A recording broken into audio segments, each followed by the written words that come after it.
দেখুন তরকারি কালারটা কতটা সুন্দর হয়েছে আর কতটা লোভনীয় হয়েছে, মাশাআল্লাহ খেতেও খুব মজা হয়েছিল। মাঝে মাঝে অন্যরকমভাবে রান্না করলে খেতে কিন্তু খুব ভালো লাগে। আজ দেশি মুরগির মাংস রান্না করব। দেশি মুরগির মাংস রান্না কিন্তু খেতে খুব ভালো লাগে।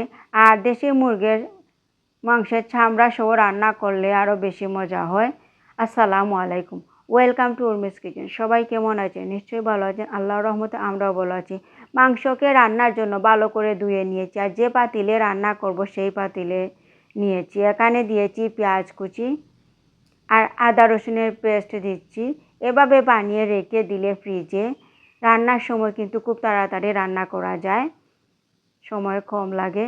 আর একটা আলু দিয়েছি, আলুকে 2 পিস করে নিয়েছি। আর আস্ত রসুন আর ছোটো পেঁয়াজকে 4 ভাগ করে দিয়েছি, রসুন একটু বেশি করে দিয়েছি।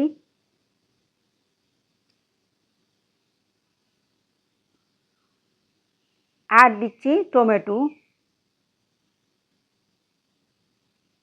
মাঝে মাঝে এভাবে রান্না করে খাবেন, দেখবেন খুব মজা হয়। আর দিয়েছি কাঁচামরিচ। কাঁচামরিচ আমার বাগানের কাঁচামরিচ। দিচ্ছি এখানে মরিচের গুঁড়া, 1 চামচ মরিচের গুঁড়া, 1 চামচ হলুদের গুঁড়া, 1 চামচ ধনিয়ার গুঁড়া, আর দিচ্ছি পাঁচফোড়ন।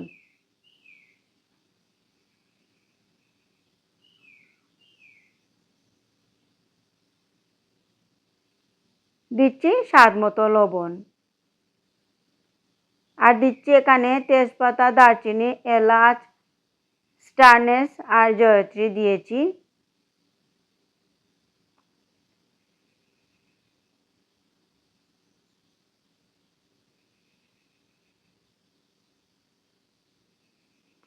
আর এখন দিয়ে দিচ্ছি সরিষার তেল। এখন হাতে মেখে নিচ্ছি ভালো করে। মেখে নিয়েছি। এখন দিয়ে দিচ্ছি পানি, হাত ধুয়ে পানি দিয়ে দিচ্ছি। দেশি মুরগির মাংসের মধ্যে একটু পানি বেশি করে দিতে হয়, না হলে সিদ্ধ হবে না।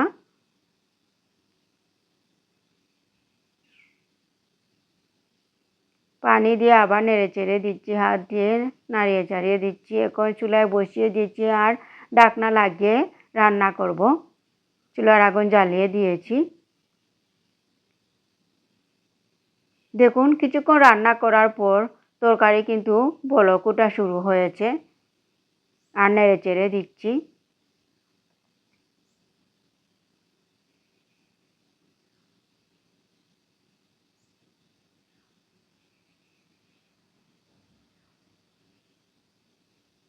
এখন ঢাকনা লাগিয়ে আরও কিছুক্ষণ রান্না করব।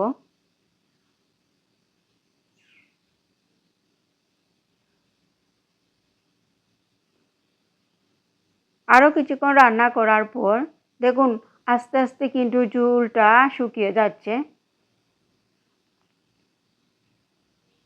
আর নেড়ে চেড়ে দিচ্ছি।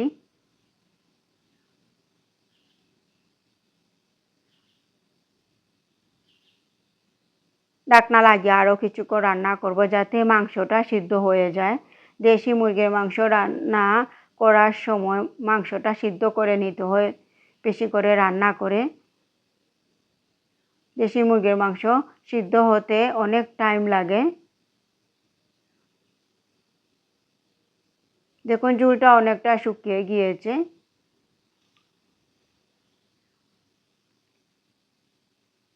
এখন ঢাকনা লাগিয়ে আরও কিছুক্ষণ রান্না করব। আরও কিছুক্ষণ রান্না করার পর দেখুন ঝোল একেবারেই শুকিয়ে গিয়েছে। নেড়ে চেড়ে দিচ্ছি আর মাংস সিদ্ধ হয়ে গিয়েছে।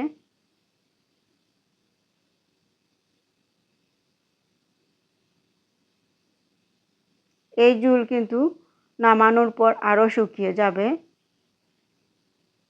এখন দিয়ে দিচ্ছি উপরে ধনিয়ার পাতা।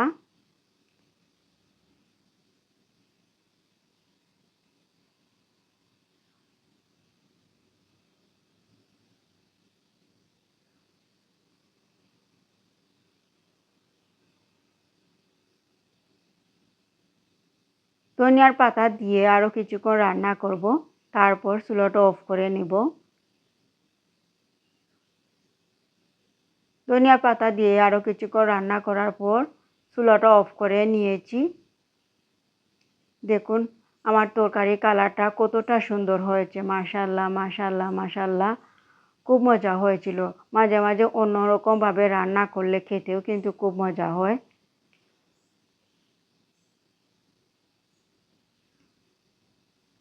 এভাবে আপনারাও রান্না করতে পারেন। আমার রেসিপি কেমন হয়েছে কমেন্ট করে জানাবেন। সবাই ভালো থাকবেন। আল্লাহ হাফিজ।